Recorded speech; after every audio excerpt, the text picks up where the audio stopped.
નર્મદા જિલ્લાના કેવડિયા ખાતે જિલ્લા કક્ષાના વિજ્ઞાન બાળ મેળાનું આયોજન કરવામાં આવ્યું હતું।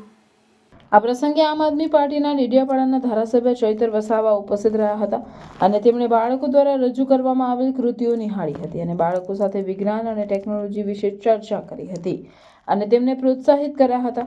ત્યારબાદ ધારાસભ્ય ચૈતર વસાવાએ મીડિયા સમક્ષ પોતાની વાત રજૂ કરતા જણાવ્યું કે જિલ્લા શિક્ષણ ભવન, જિલ્લા પ્રાથમિક શિક્ષણ, જિલ્લા શિક્ષણ અધિકારી અને જિલ્લા BRC ભવનના સંયુક્ત ઉપક્રમે જિલ્લા કક્ષાનો વિજ્ઞાન બાળ મેળો કેવડિયા ખાતે યોજવામાં આવ્યો હતો।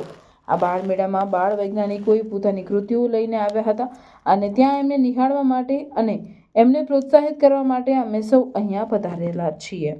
આજનો યુગ વિજ્ઞાન અને ટેકનોલોજીનો યુગ છે। મહાન વૈજ્ઞાનિકોએ જે શોધો કરી તેના કારણે જ લોકોને તમામ પ્રકારની સુવિધાઓ મળી રહી છે।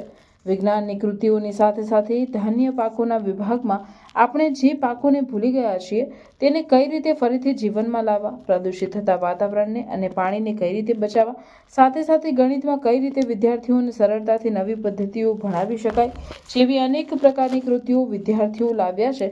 ત્યારે મને પૂરો ભરોસો છે કે નર્મદા જિલ્લામાંની કૃતિઓ ચોક્કસ આવનાર દિવસોમાં રાજ્ય કક્ષાએ અને રાષ્ટ્રીય કક્ષાએ પણ આગળ આવશે એવી અમે શુભકામનાઓ આપીએ છીએ।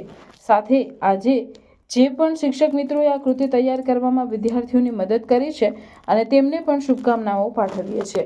આજે આ કાર્યક્રમનું આયોજન શિક્ષણ વિભાગ દ્વારા ખૂબ સરસ કર્યું છે અને તમામ વિસ્તારમાંથી કૃતિઓની સાથે સાથે આજુબાજુ વિસ્તારના બાળકો પણ એને નિહાળવા માટે આવ્યા છે। ત્યારે નર્મદા જિલ્લા શિક્ષણના તમામ આયોજકોને અમે યોજના પ્રસંગે અભિનંદન આપીએ છીએ। આજનો યુગ વિજ્ઞાન અને ટેકનોલોજીનો યુગ છે। મહાન વૈજ્ઞાનિકોએ પોતાનું અનેક વર્ષોની મહેનત બાદ જે શોધો એમણે કરી એનાથી આજે લોકોને ભૌતિક સુવિધા હોય કે તમામ પ્રકારની સુવિધાઓ આજે આપણને મળી છે। સાથે સાથે અમે કૃતિઓ જ્યારે નિહાળી છે ત્યારે એમાં વિજ્ઞાનની સાથે સાથે જે પણ ધાન્ય પાકોમાં કઈ રીતના આપણે ધાન્ય પાકોને ભૂલી ગયા છે અને કઈ રીતના ફરી જીવનમાં લાવવા, અહીંનું પ્રદૂષિત થતા વાતાવરણને, પાણીને કઈ રીતના બચાવવા, પર્યાવરણને કઈ રીતના બચાવવા, સાથે સાથે ગણિતની જે પદ્ધતિઓ છે એમાં કઈ રીતના સરળતાથી વિદ્યાર્થીઓને સમજાવી શકાય જેવી અનેક પ્રકારની કૃતિઓ વિદ્યાર્થીઓ લાવ્યા છે। ત્યારે આ બાળ વૈજ્ઞાનિકો, મને પૂરો ભરોસો છે કે નર્મદા જિલ્લામાંની કૃતિઓ ચોક્કસ આવનારા દિવસોમાં રાજ્ય કક્ષાએ અને રાષ્ટ્રીય કક્ષાએ પણ આગળ આવશે એવી અમે એમને શુભકામનાઓ આપીએ છીએ અને એમની સાથેના જે પણ શિક્ષક મિત્રોએ આ કૃતિ તૈયાર કરી છે એમને પણ શુભકામનાઓ આપીએ છીએ।